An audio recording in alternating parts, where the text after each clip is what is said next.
Hello mga kanatay. Ngayon naman, ang video ito ay ipapakita ko naman yung aking mga koleksyon ng mga naluto nitong ECQ na nagdaan. Ipapakita ko sa inyo yung mga napakahihirap na mga ulam na ginawa ko para sa ECQ na to. Siguro yung iba sa inyo naluto kung ano-ano. Ang dami niyang naluto, ang dami niyong na-inventong mga lutuin, Pero gusto kong i-share sa inyo ngayon sa video nito yung mga ilang mga niluto ko nitong mga panahon na to ng ECQ, Lalo na yung mga natay. Yung mga natay dyan.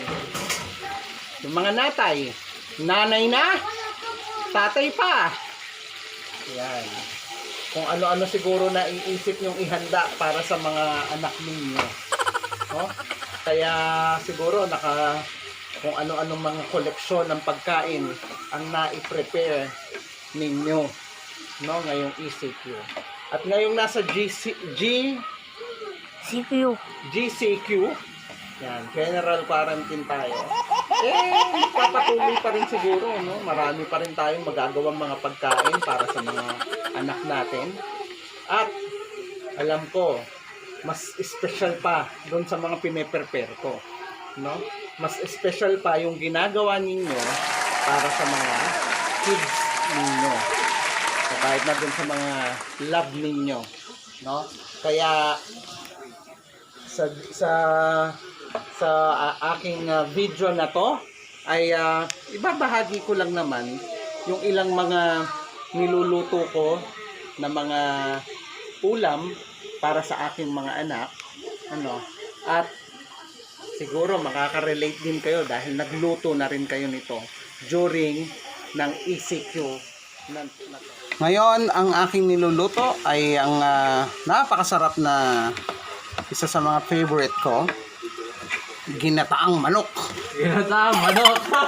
Paano niluluto yan? Paano niluluto? Kumuha ka muna, magigisa ka muna. Gisa. Yan, gisa-gisa. Tapos, lagay ang manok. Kay puwet. Kay puwet. Kasama ko ngayon si EJ. EJ, bumati ka muna. Bati! Ano? Bati! Sabi mo, bati na tayo. Bati na tayo. Okay, bati na daw kayo. Ikaw, Dani. Yan, ito ang aking ipe-prepare ngayong gabing ito sa aking mga anak na mga lalo na to isa. Halika. Ito pa isa kong isang natay team. Ito Si Taba!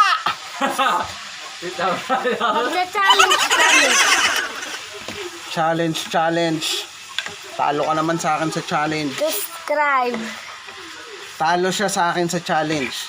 Kala ka loto tayo. Sino mo? Makikita nyo sa mga susunod. Icha-challenge ko tong dalawa na to. Ano ka challenge tayo?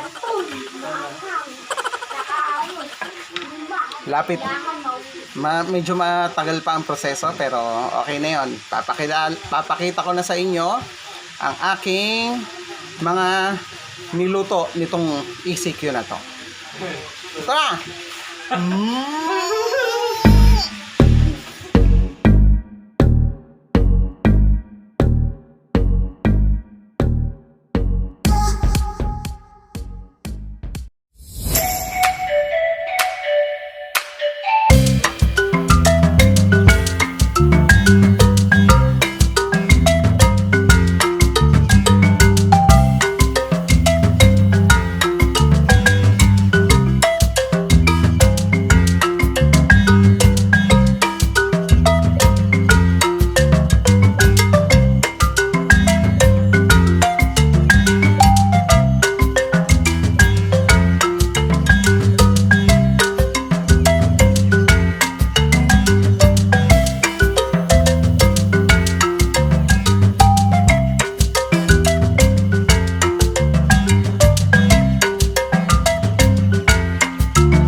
luto ni Natay. Masarap talaga ang luto ni Natay.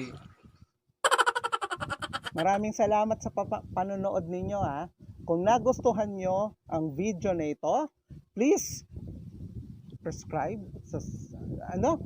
Basta pindutin nyo na lamang yung subscription at mag-subscribe kayo sa channel ko. Ang bagong Natay, paalam! Sa bagong Natay, pieces tayo sa bagong Natay.